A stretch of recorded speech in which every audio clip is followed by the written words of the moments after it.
Boa noite a todos, bem-vindo mais uma vez ao nosso estudo bíblico. Nós estávamos falando na semana passada a respeito dos sinais que precedem a segunda vinda de Jesus. E hoje nós vamos ver a natureza dessa segunda vinda em si.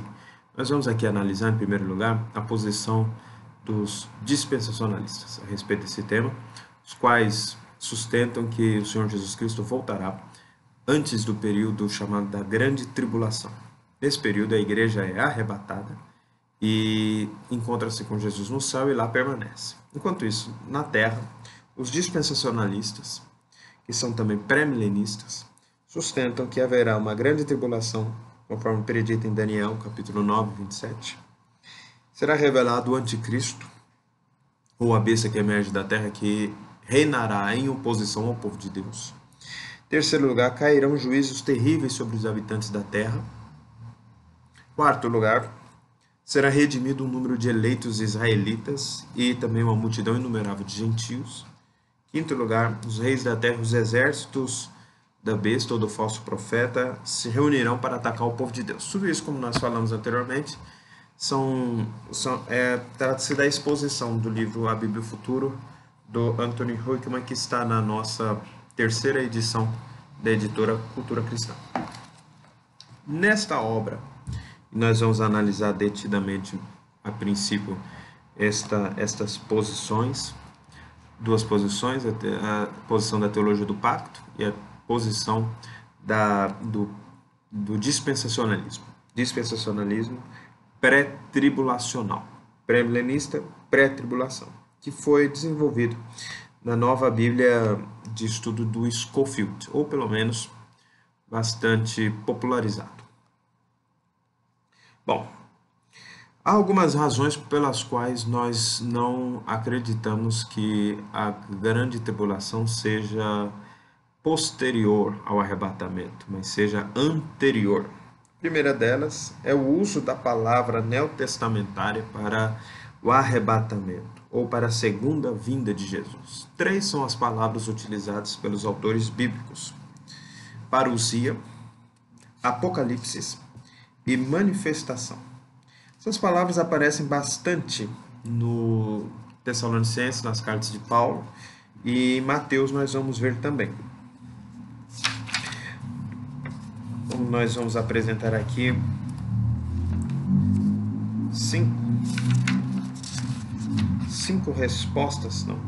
quatro respostas a esse argumento.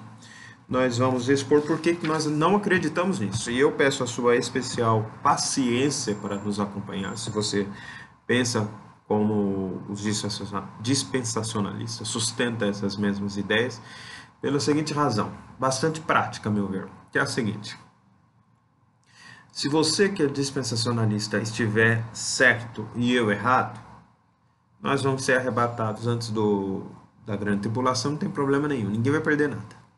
Agora, se eu estiver certo e você errado, você não estará preparado para o anticristo, você não estará preparado para o falso profeta. Você sempre vai achar que ele vai vir no futuro, que ele não é ele, porque você acha que Jesus volta antes da grande tribulação. E aí, quando você vai ver, você caiu na conversa do falso profeta. Você caiu na conversa do anticristo. Você vai se escandalizar com as coisas que vão acontecendo na terra. Por quê? Porque não estava preparado e não se permitiu nem conhecer uma outra visão que existe, é mais antiga e nós cremos ser bastante fundamentada biblicamente. Então, nós vamos a ela. As três palavras, elas são entendidas como são termos diferentes para, às vezes, falar de arrebatamento e, às vezes, falar de segunda vinda de Jesus. E é exatamente isso que acaba trazendo aí alguma confusão. Palavras são parousia, apocalipse e epifaneia. A parousia significa presença. Apocalipse, revelação. E epifaneia, manifestação. Pois bem, em 1 Tessalonicenses 4,15, Paulo usa parousia para descrever aquilo que os dispensacionalistas chamam de um arrebatamento antes da tribulação.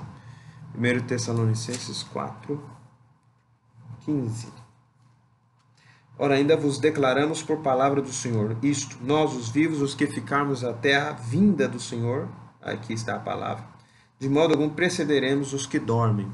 Parousia é o arrebatamento, a vinda do Senhor vem para arrebatar a igreja.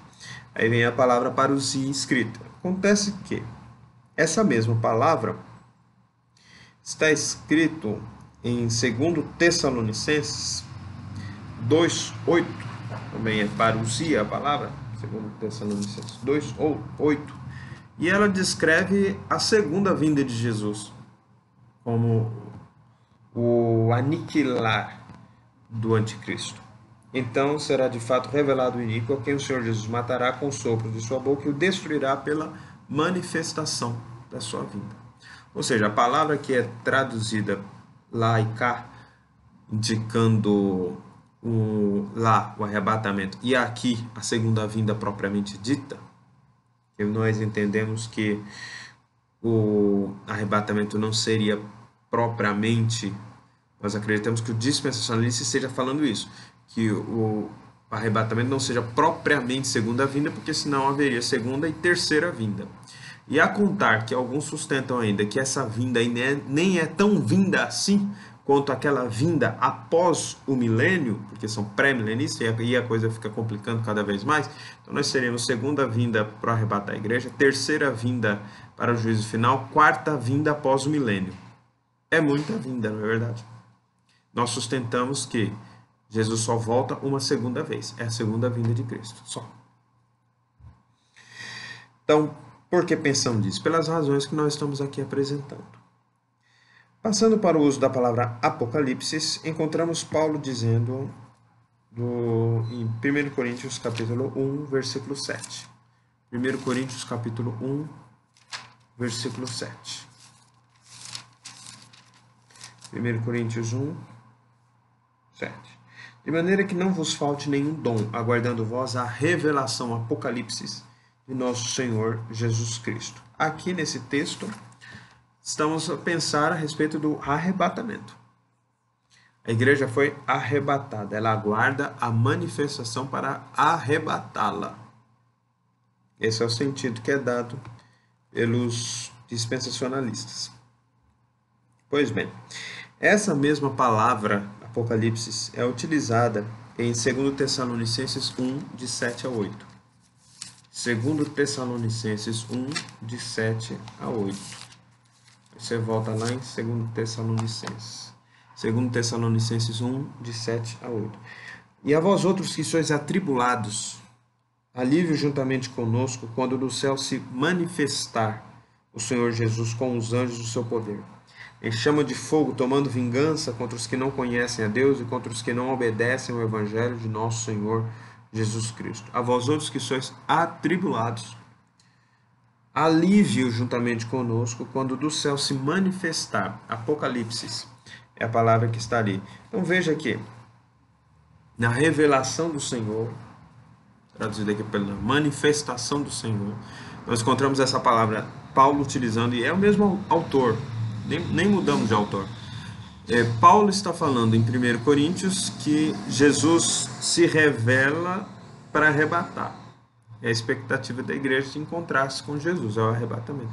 E aqui, a mesma palavra é utilizada para expressar o juízo de Deus sobre aqueles que atribulam a igreja. Aí também já é um indício de que a segunda vinda de Jesus, ela se dá após a sensação, pelo menos, a experiência, ao menos, de que a igreja estaria sendo atribulada. Nós encontramos também a palavra epifaneia. 1 Timóteo, capítulo 6, versículo 13 a 14. 1 Timóteo 6, de 13 a 14. 1 Timóteo 6, de 13 a 14. Nós encontramos algo que nos parece ser o arrebatamento. Exorto-te perante Deus, que preserva a vida de todas as coisas, e perante Cristo Jesus, que diante de Pôncio Pilatos fez a boa confissão, que guardes o mandamento imaculado e irrepreensível até a manifestação de nosso Senhor Jesus Cristo.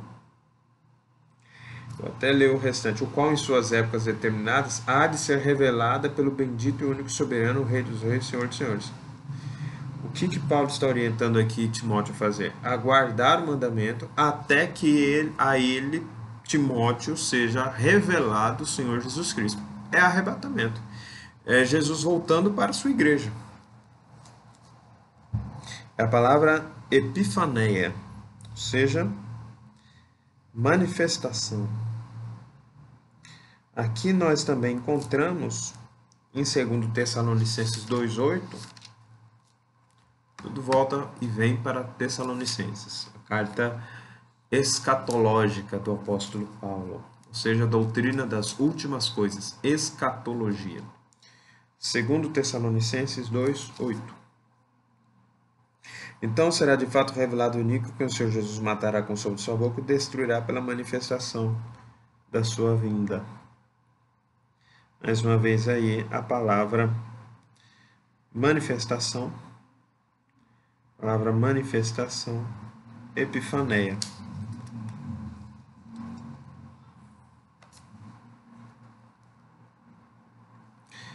É a palavra grega utilizada para essa experiência.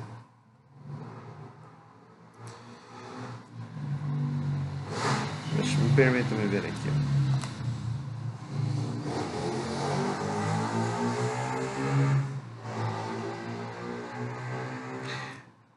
As duas palavras, elas estão sendo utilizadas, talvez aqui com alguma, pelo autor, não sei se com alguma impropriedade. Só um instantinho, vamos pegar o original.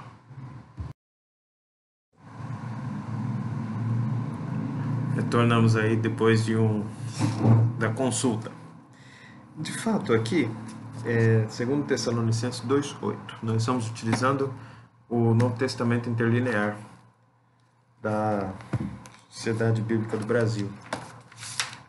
Isso. 2 Tessalonicenses 2,8.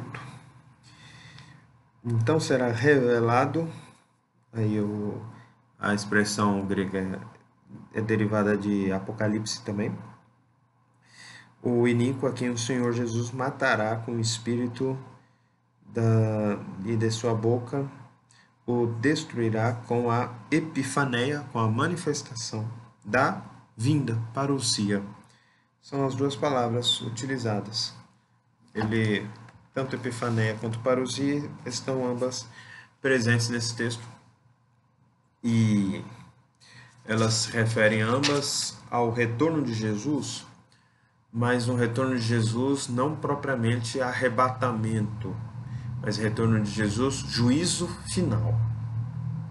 Em segundo lugar, as passagens do Novo Testamento que descrevem a grande tribulação não indicam que a igreja será removida da terra antes que a tribulação comece.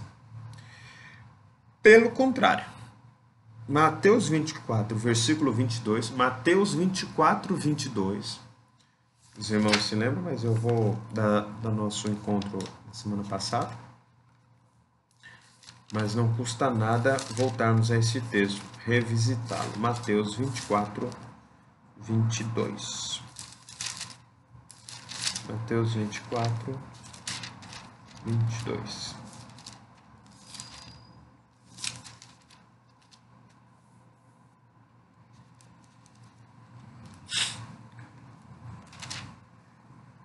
Que nós encontramos. Não tivessem aqueles dias sido abreviados, ninguém seria salvo, mas por causa dos escolhidos, tais dias seriam abreviados. Por causa dos escolhidos, por causa dos eleitos. Por quê? Porque a grande tribulação é uma tribulação contra os eleitos. É uma tribulação contra a igreja.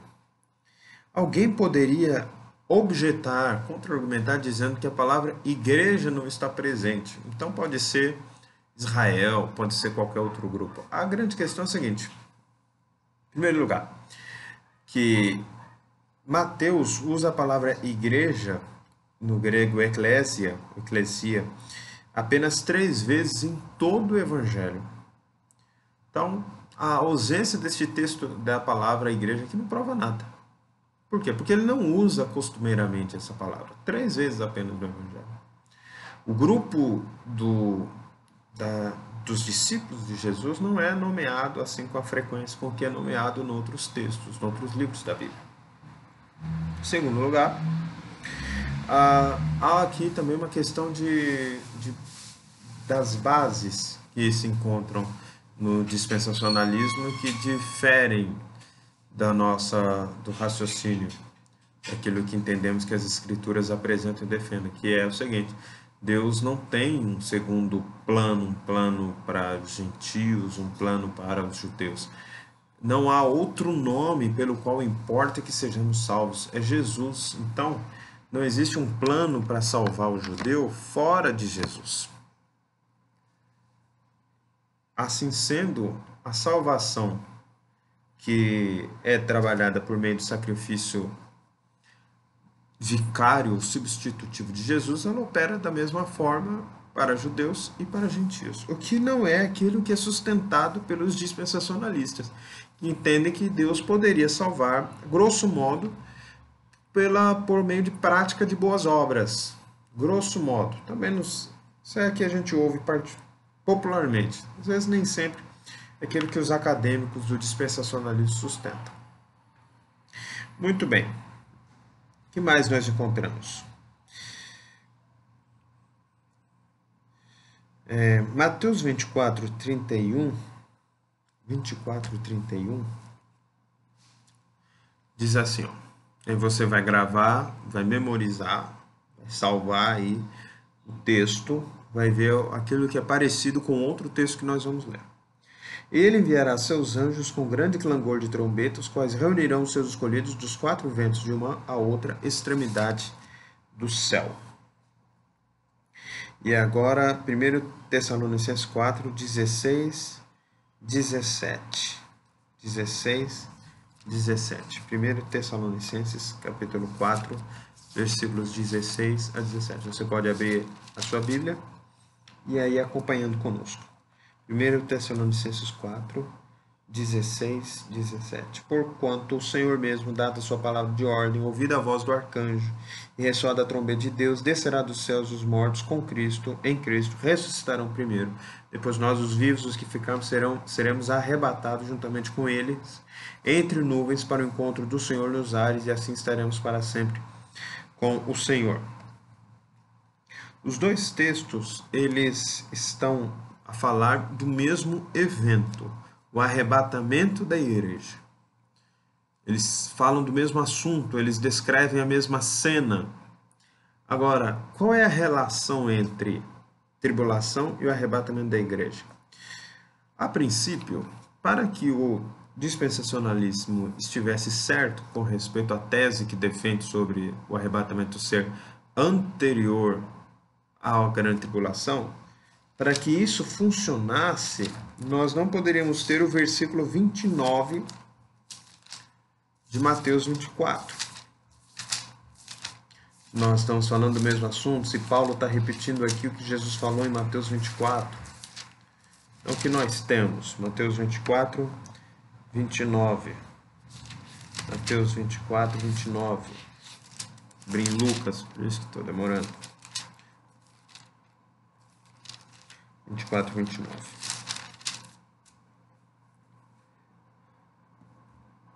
Logo em seguida, a tribulação daqueles dias, o sol escurecerá, a lua não dará sua claridade, as estrelas cairão do firmamento, os poderes do céu serão abalados. Então aparecerá no céu o sinal do Filho do Homem. Então veja o seguinte: a única expressão que nós encontramos a respeito de tribulação no texto do arrebatamento é para falar que ela é após a tribulação, não anterior à tribulação. Percebe a diferença? Então, pensar que a tribulação é posterior teríamos que ler logo anteriormente à grande tribulação, aparecerá no céu o sinal do Filho do Homem, todos os povos se lamentarão e verão o Filho do Homem vindo sobre as nuvens com poder, e ele enviará os seus anjos com grande clangor de trombeta, os quais reunirão seus escolhidos dos 4 ventos de uma a outra extremidade dos céus. O que nós encontramos no texto? Que os escolhidos de Deus eles são trazidos à sua presença após a tribulação. E diga-se de passagem, não é um evento secreto, como nós estamos lendo aqui no versículo 30. Então aparecerá no céu o sinal do Filho do Homem, todos os povos da terra se lamentarão e verão o Filho do Homem vindo sobre as nuvens do céu com poder e muita glória. É a segunda vinda de Cristo. Ela acontece após a grande tribulação daqueles dias. Se há, portanto, alguma forma de relacionar tribulação com vinda de Jesus, é para dizer exatamente que ela é anterior à segunda vinda, como nós estamos lendo aqui nesse texto. Agora, nós encontramos também, em 2 Tessalonicenses, capítulo 2, você volta o texto mais uma vez, vai lá para frente. Volta não, segue. 2 Tessalonicenses 2, 2.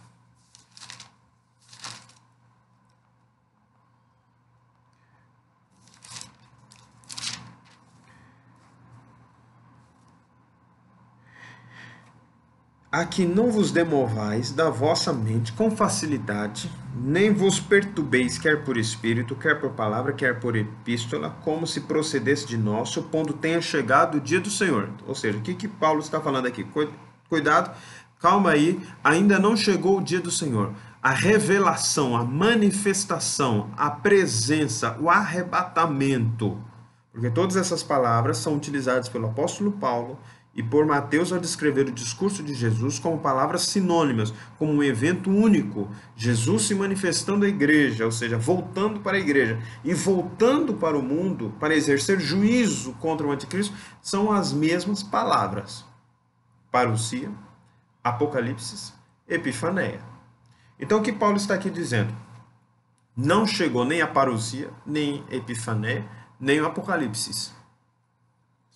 Aí ele continua no versículo 3. Ninguém de modo nenhum vos engane, porque isso não acontecerá sem que primeiro venha a apostasia e seja revelado o homem da iniquidade, o filho da perdição. O que esse texto quer dizer? Antes de vir a Epifania, antes de vir Apocalipse, antes de vir parousia, quem vem primeiro é o anticristo. Quem vem primeiro é a apostasia, ou seja, os sinais que precedem o retorno de Jesus, precedem o arrebatamento. Porque o retorno de Jesus é para arrebatar sua igreja. E arrebatando-a, exercer o juízo final sobre aqueles que restam, sobre aqueles que ficam, sobre aqueles que permanecem. Portanto,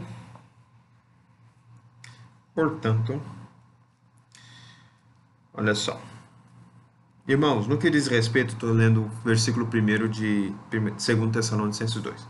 No que diz respeito à vinda de nosso Senhor Jesus Cristo e a nossa reunião com Ele, ou seja, nosso arrebatamento, nosso encontro com Ele, nós os exortamos a que não vos demovais da vossa fé, porque isso não vai acontecer antes que venha o anticristo. Ou seja, a vinda do anticristo, ela precede o retorno de Jesus, ela precede o arrebatamento. É isso que Paulo está dizendo. É isto que o apóstolo está citando. E aqui a palavra, ela é interessante. Por quê? Porque essa palavra epissinagoge, mais uma vez, desculpe aí a pronúncia do grego, ele diz, a nossa reunião com ele, versículo 1, a nossa reunião com ele não acontecerá antes da vinda do anticristo. É a mesma palavra que está em Mateus 24, 31, que diz, os quais reunirá os seus escolhidos. Epissinago, mesma palavra. Então, Paulo está utilizando essa palavra para dizer, antes de houver a epissinagoge, que é a reunião, é a palavra grega traduzida por reunião, é preciso que venha o anticristo. E lá no texto de Mateus 24, 31, no qual está escrito que ele vai reunir epissinago, a palavra utilizada, é a mesma palavra, só que um lá é substantivo, na outra passagem é verbo.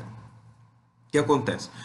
Essas duas palavras estão sendo utilizadas para descrever a reunião ou o arrebatamento da igreja. O arrebatamento da igreja, portanto, rigorosamente falando, para utilizar os textos bíblicos nos seus termos mais rigorosos, está falando de um evento que acontece anteriormente ou após a manifestação do anticristo,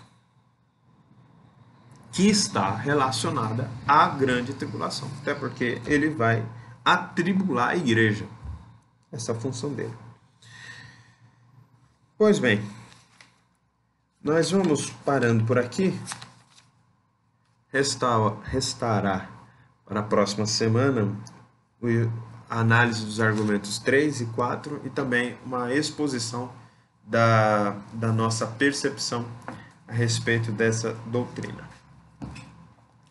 Bom, você que está aí nos acompanhando, a gente incentiva você a permanecer fiel, a permanecer conosco, a não desistir nesses dias de confinamento, a continuar estudando, lendo, louvando. Reúne aí o pessoal da sua casa, seus filhos, seu marido, sua esposa, para estudar a Bíblia juntos. Analisem, pesquisem, perguntem. Pode usar também o nosso canal do WhatsApp, do Facebook, página da igreja, no YouTube, a página, os comentários aqui que ficam logo abaixo do vídeo, para perguntar alguma coisa, que tiver ao nosso alcance, nós vamos respondendo.